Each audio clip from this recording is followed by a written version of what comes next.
Hi hello ನಮಸ್ಕಾರ ಕರ್ನಾಟಕ. ನಾನು ನಿಮ್ಮ ಪುಲೈತ್. Welcome back to my new log.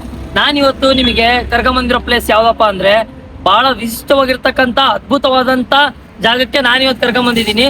ಈ ಜಾಗ ಬಂದ್ಬಿಟ್ಟು ಆಂಧ್ರ ಪ್ರದೇಶಲ್ಲಿದೆ. ನಾನು ಈ ಜಾಗದ ಹೆಸರು ಹೇಳೋಕ್ಕಿಂತ ಮುಂಚೆ ಒಂದು ಚಿಕ್ಕದಾಗ ಒಂದು ಸ್ಟೋರಿ ಹೇಳ್ತೀನಿ. ಒಂದೂರಲ್ಲಿ 3 ಜನ ಅಣ್ಣ ತಮ್ಮಂದಿರ್ತಾರೆ. ಅದರಲ್ಲಿ ಒಬ್ಬರಿಗೆ ಕಾಣಿಸೋದಿಲ್ಲ, ಒಬ್ಬರಿಗೆ ಕಿವಿ ಕೇಳಿಸೋದಿಲ್ಲ, ಒಬ್ಬರಿಗೆ ಮಾತಾಡಕ್ ಬರೋದಿಲ್ಲ.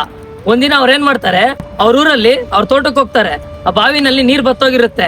ಹಾಗಾಗಿ ಇನ್ನೊಂದು ಹೊಸ ಬಾವಿ ತೋಡೋಣ ಅಂತ ಗುಂಡಿ ತೋಡಕ್ ಸ್ಟಾರ್ಟ್ ಮಾಡ್ತಾರೆ.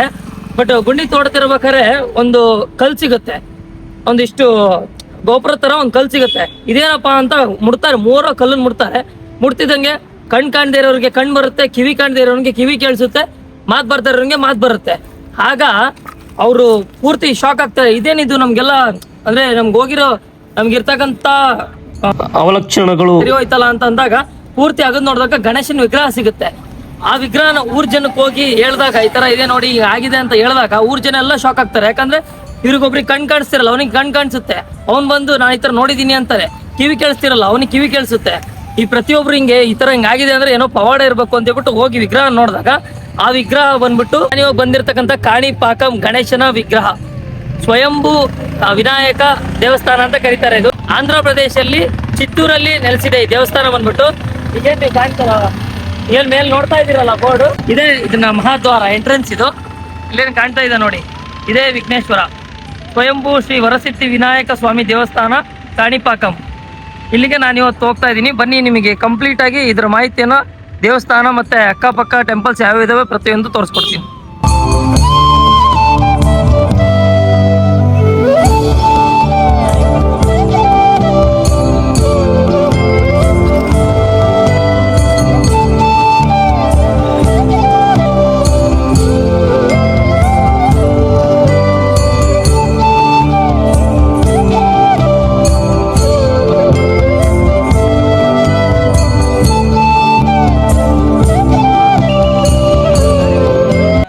ಇದೆ ಕಾಣಿಪಾಕಂ ವಿಘ್ನೇಶ್ವರ ದೇವಸ್ಥಾನದ ಮುಂಭಾಗ.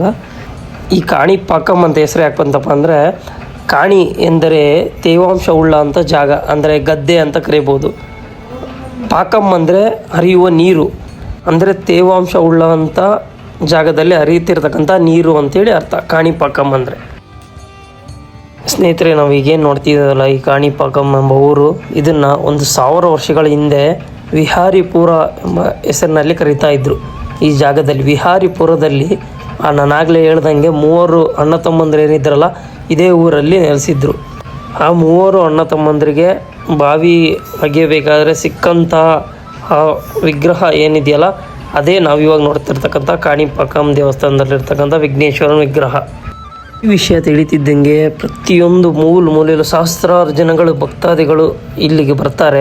ಎಳ್ನೀರು ತೆಂಗಿನಕಾಯಿಯಿಂದ ವಿಘ್ನೇಶ್ವರನಿಗೆ ಅಭಿಷೇಕವನ್ನು ಮಾಡ್ತಾರೆ. ಆ ಸಂದರ್ಭದಲ್ಲಿ ಎಳ್ನೀರಲ್ಲಿ ಏನಿರ್ತದಲ್ಲ ನೀರು, ಆ ಎಳ್ನೀರು ಮತ್ತು ತೆಂಗಿನಕಾಯಲ್ಲಿರ್ತಕ್ಕಂಥ ನೀರು ಪ್ರತಿಯೊಂದು ಭಾಳಷ್ಟು ತುಂಬಿ ಕಲ್ಯಾಣಿಯಾಗಿ ಹರಿಯುತ್ತೆ ಇಲ್ಲೆಲ್ಲ ಕಡೆ. ಅದೇ ಕಾರಣಕ್ಕೆ ಇಲ್ಲಿ ಕಾಣಿಪಾಕಂ ಅಂದರೆ ತೇವಾಂಶ ಉಳ್ಳಂಥ ನೀರು ಅಂತ ಕರೀತಾರೆ. ಮತ್ತು ಇನ್ನೊಂದು ವಿಶೇಷತೆ ಏನಪ್ಪ ಅಂದರೆ, ಈ ವಿಘ್ನೇಶ್ವರ ಏನಿದೆಯಲ್ಲ ಇದನ್ನು ಸತ್ಯ ಗಣಪತಿ ಅಂತ ಕರೀತಾರೆ. ಅಂದರೆ ಈ ಊರಲ್ಲಿ ಏನಾದರೂ ಯಾರಿಗಾದ್ರೂ ಜಗಳ ಆದರೆ ಇಬ್ಬರು ತಪ್ಪಿಕಸ್ತರನ್ನು ಇಲ್ಲಿ ಕರ್ಕೊಂಬರ್ತಾರೆ. ಆವಾಗ ವಿಘ್ನೇಶ್ವರನ ಮುಂದೆ ನಿಲ್ಲಿಸ್ಬಿಟ್ಟು ನಿಜ ಹೇಳಿಸಿದಾಗ ಆ ತಪ್ಪಾದಂಥ ವ್ಯಕ್ತಿ ಅವನು ತಪ್ಪನ್ನು ಒಪ್ಕೊಂಡು ಹೋಗ್ತಾನೆ.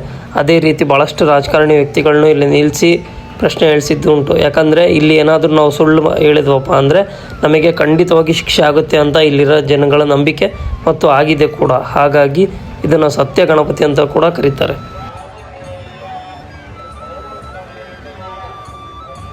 ಹದಿಮೂರನೇ ಶತಮಾನದಲ್ಲಿ ವಿಜಯನಗರದ ರಾಜರು ಈ ದೇವಸ್ಥಾನದ ಗೋಪುರವನ್ನು ನಿರ್ಮಿಸಿದ್ದಾರೆ. ಮತ್ತು ದೇವರ ದರ್ಶನಕ್ಕೆ ಫ್ರೀ ದರ್ಶನ ಪಡೆಯಲು ಇಲ್ಲಿ ಕೆಲವೊಂದು ಟೈಮಿಂಗ್ಸ್ ಇದೆ. ಈ ಟೈಮಿಂಗ್ಸಲ್ಲೇ ನಾವು ಫ್ರೀ ದರ್ಶನ ಪಡಿಬೇಕಾಗುತ್ತದೆ. ಸ್ನೇಹಿತರೆ, ಕಾಣಿಪಾಕಂ ದೇವಸ್ಥಾನದಲ್ಲಿ ಕೂಡ ಪ್ರತಿನಿತ್ಯ ಅನ್ನದಾಸೋಹ ನಡೀತದೆ. ನಾವು ದೇವರ ದರ್ಶನ ಪಡ್ಕೊಂಡು ಇಲ್ಲಿ ಪ್ರಸಾದ ಸ್ವೀಕರಿಸೋಕ್ಕೋಸ್ಕರ ಬಂದ್ವಿ. ಬಟ್ ಇಲ್ಲಿ ನೀವು ನೋಡ್ತಾ ಇರ್ಬೋದು, ಒಳಗಡೆ ಎಲ್ಲ ಅನ್ನ ಬಡಿಸ್ತಾ ಇದ್ದಾರೆ. ಆಗಲೇ ಎಲ್ಲ ಎಲೆ ಹಾಕ್ಬಿಟ್ಟು. ಬಟ್ ಬೇರೆ ಕಡೆ ಬೇರೆ ದೇವಸ್ಥಾನದಲ್ಲಿ ನಾನು ನೋಡಿರೋ ಪ್ರಕಾರ ಎಲ್ಲ ಒಳಗೆ ಬಿಟ್ಬಿಟ್ಟು, ಅಂದರೆ ಊಟದ ಹಾಲಲ್ಲಿ ಬಿಟ್ಬಿಟ್ಟು ಆಮೇಲೆ ಜನರಿಗೆ ಊಟನ ಬಡಿಸ್ತಾರೆ. ಬಟ್ ಇಲ್ಲಿ ಒಳಗೆ ಪ್ರತಿಯೊಬ್ಬರಿಗೂ ಎಲ್ಲ ಎಲೆಯನ್ನು ಬಡಿಸ್ಬಿಟ್ಟು ಆ ನಂತರ ಜನರಿಗೆ ಬಿಡ್ತಾರೆ. ಪ್ರಸಾದ ಮಾತ್ರ ಭಾಳ ಅದ್ಭುತವಾಗಿರುತ್ತೆ. ನೀವು ಕಾಣಿಪಾಕಂ ದೇವಸ್ಥಾನಕ್ಕೆ ಹೋದರೆ ಅದ್ಭುತವಾಗಿರ್ತಂಥ ದೇವರ ಪ್ರಸಾದವನ್ನು ಮಿಸ್ ಮಾಡ್ಕೊಬೇಡಿ. ಅದಾದಮೇಲೆ ಅಲ್ಲೇ ಪಕ್ಕದಲ್ಲಿ ಇರ್ತಕ್ಕಂಥ ಮಣಿಕಂಠೇಶ್ವರ ಸ್ವಾಮಿ ದೇವಸ್ಥಾನ ಭಾಳ ಅದ್ಭುತವಾಗಿ ಕಟ್ಟಿಸಿದ್ದಾರೆ. ಒಳಗೆ ಒಂಥರ ಫೋಟೋಶೂಟಿಗೆ ತುಂಬ ಚೆನ್ನಾಗಿದೆ. ಭಾಳಷ್ಟು ಜನ ಅಲ್ಲಿ ಫೋಟೋಗ್ರಾಫರ್ಸ್ ಇರ್ತಾರೆ. ನೀವು ಬೇಕಾದ್ರೆ ಮೆಮೊರಿ ಫೋಟೋಸ್ ಅಂತ ಅಲ್ಲೇ ಪ್ರಿಂಟ್ ಹಾಕಿ ಕೊಡ್ತಾರೆ, ಫೋಟೋಸ್ ತೊಗೊಬೋದು. ಭಾಳಷ್ಟು ಚೆನ್ನಾಗಿದೆ ಶಿವನ ದೇವಸ್ಥಾನ. ಒಳಗಡೆ ನೀವು ಹೋದರೆ ಪ್ರತಿಯೊಂದು ವಿಗ್ರಹಗಳು, ಗಣೇಶನ ವಿಗ್ರಹ, ಶಿವನ ವಿಗ್ರಹ, ಮತ್ತು ಹಾಗೆ ಸುಬ್ರಹ್ಮಣ್ಯನ ವಿಗ್ರಹ, ಜೊತೆಗೆ ಪಾರ್ವತಿ ವಿಗ್ರಹ, ಪ್ರತಿಯೊಂದು ಕೂಡ ವಿಗ್ರಹಗಳು ನೋಡ್ಬೋದು ನಾವು. ದೇವಸ್ಥಾನದ ಒಳಗೆ ಕೂಡ ಶಿವ, ಪಾರ್ವತಿ, ವಿಘ್ನೇಶ್ವರ ಮತ್ತು ಸುಬ್ರಹ್ಮಣ್ಯನ ವಿಗ್ರಹಗಳನ್ನು ಕೆತ್ತಿಟ್ಟಿದ್ದಾರೆ.